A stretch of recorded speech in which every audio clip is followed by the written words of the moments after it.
Vamos começar aqui o painel. Boa noite. Primeiramente, queria agradecer a todos pela participação. A gente vai ter aqui uma discussão bacana sobre tendências de transição energética no setor de transporte rodoviário de cargas. Eu sou o Lucas Dória, eu sou gerente regional da Raízen do B2B do Norte e Nordeste e estou aqui com duas pessoas ilustres da Raízen que vão participar conosco dessa discussão, nesse painel. Queria que, inicialmente, que eles se apresentassem, por favor. Legal, boa noite a todos. Obrigado, Lucas. Obrigado por todos vocês estarem aqui conosco hoje, nessa noite. Meu nome é Antônio Cardoso, eu sou o Head da área de combustíveis da Shell no Brasil, responsável por toda a área de combustíveis do B2B, aviação, varejo, enfim. E um prazer estar aqui para debater com vocês esse tema de transição energética no setor de carga no Brasil. Obrigado, Antônio. Obrigado, Lucas. Boa noite a todos e a todas. Uma alegria enorme estar aqui nesse evento depois de tanto tempo, né? 2 anos, e ver uma feira dessa aí tão forte, nos dá uma alegria grande. E nossa presença aqui, então, é uma alegria muito grande mesmo. Tá? Sou André Brossel, diretor de B2B e Aviação da Raízen, então, cuidando aí de toda a área do nossa frota, inclusive o transporte de carga, que é um segmento muito importante para a gente, e é o que a gente vai falar aqui hoje.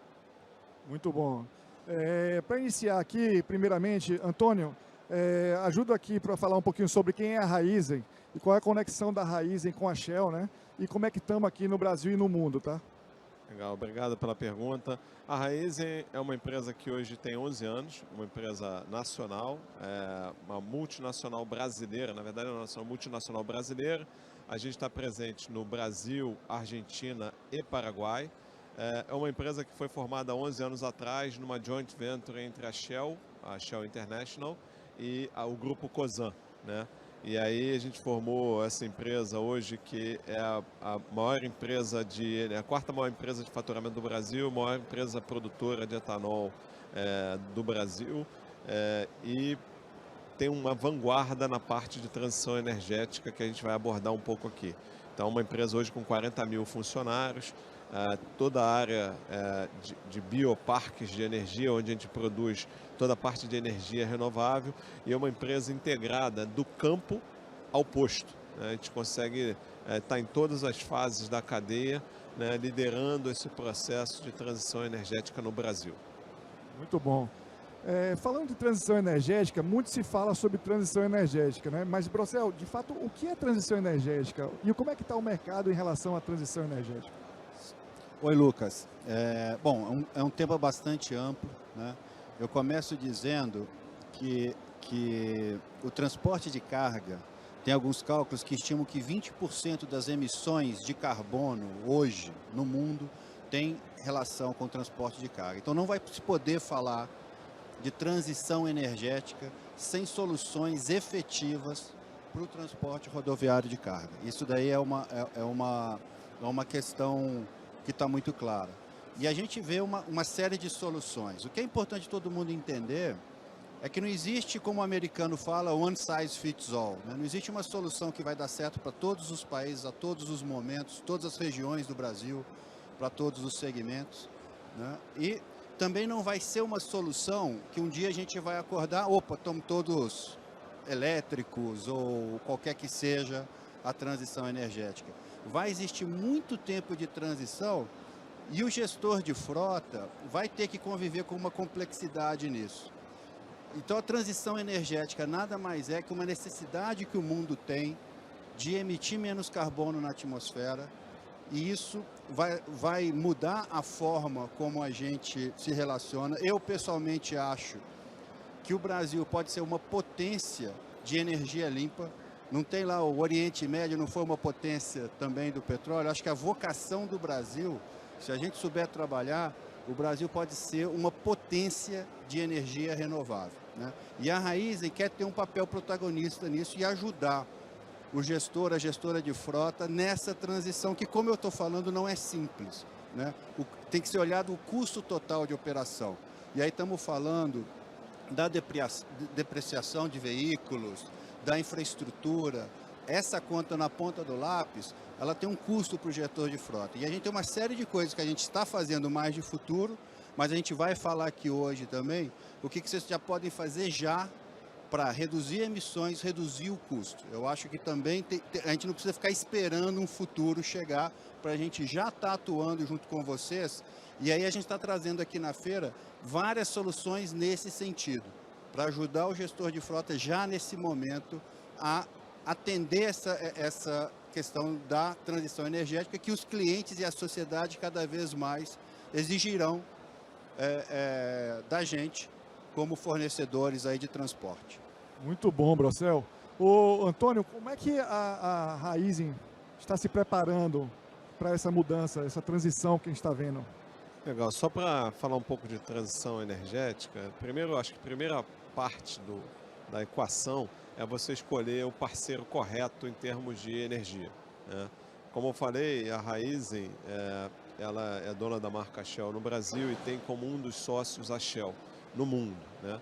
Então, qual é a primeira vantagem de você estar como parceiro de uma empresa como essa? A Shell é a única distribuidora do Brasil, né, produtora de energia global no Brasil, né? Então, a gente tem acesso hoje a tudo que está acontecendo no mundo. Então, eu sei, países que estão muito mais avançados nessa transição hoje, a gente já sabe o que está acontecendo, como está acontecendo, e isso serve para quê? Para que a gente comece de uma maneira certa aqui.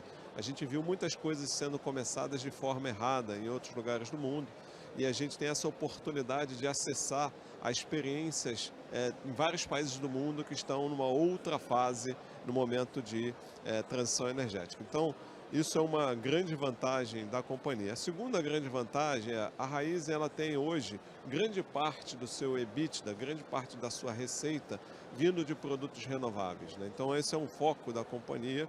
E a companhia, o que a gente quer? A gente quer ser o mosaico, a escolha certa para que o cliente decida, dependendo da sua usabilidade, que tipo de solução ele vai escolher, né? Então, aqui dando alguns exemplos, né? Para a frota pesada, né? A gente tem lá toda a parte de hidrogênio verde, HVO. Lembrando que o nosso diesel no Brasil já tem um percentual de biodiesel também bem alto, né? Quando você fala de transporte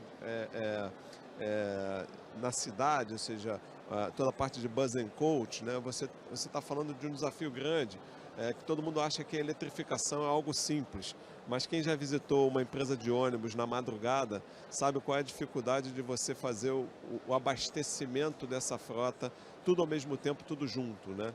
E a gente tem muita experiência nisso em outros lugares do mundo. A gente sabe como isso está acontecendo e tem muita experiência para poder oferecer isso para os nossos clientes.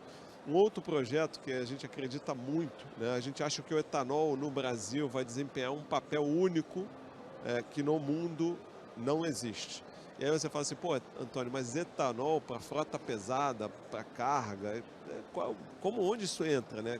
Onde que essa equação fecha? E aí eu vou dividir aqui com vocês um projeto que já está público, todo mundo já viu. Quem não viu vai saber agora. A gente tem um projeto de desenvolvimento de o hidrogênio. Ele tem um problema, ele é uma energia que ele é de difícil viagem, né? Ele é muito caro você fazer essa energia viajar até o ponto onde você vai ter o abastecimento. Então, baseado nisso, a gente está desenvolvendo, junto com a Hytron e com a Shell e com a USP, uma solução que transforma o etanol em hidrogênio no ponto de abastecimento, né? E a gente vai ter o primeiro carregamento de hidrogênio do Brasil nos ônibus da USP, tá? Então a gente vai ter uma unidade, está sendo construída lá na USP, para testar essa tecnologia, né? Então isso é uma das tecnologias que a gente está olhando para poder oferecer para o mercado brasileiro, e principalmente eu acho que o hidrogênio tem um papel grande no setor de carga. Aí você pode falar do biogás, né? A gente montou nossa primeira unidade de biogás, né, em Guariba em 2020, né? Agora a gente está construindo a segunda unidade em Piracicaba e a gente tem um plano para 39 unidades de biogás no Brasil, que também vai ter um papel nessa transição energética. Então, assim, a Raizen está preparada para oferecer para os seus clientes o que há de vanguarda em termos de um mosaico de opções energéticas, né? E é óbvio que quem vai receber Isso em primeira mão são os clientes que estão conosco há muito mais tempo, né? Então, é nisso que a gente acredita num mosaico de opções de energia no setor de carga no futuro.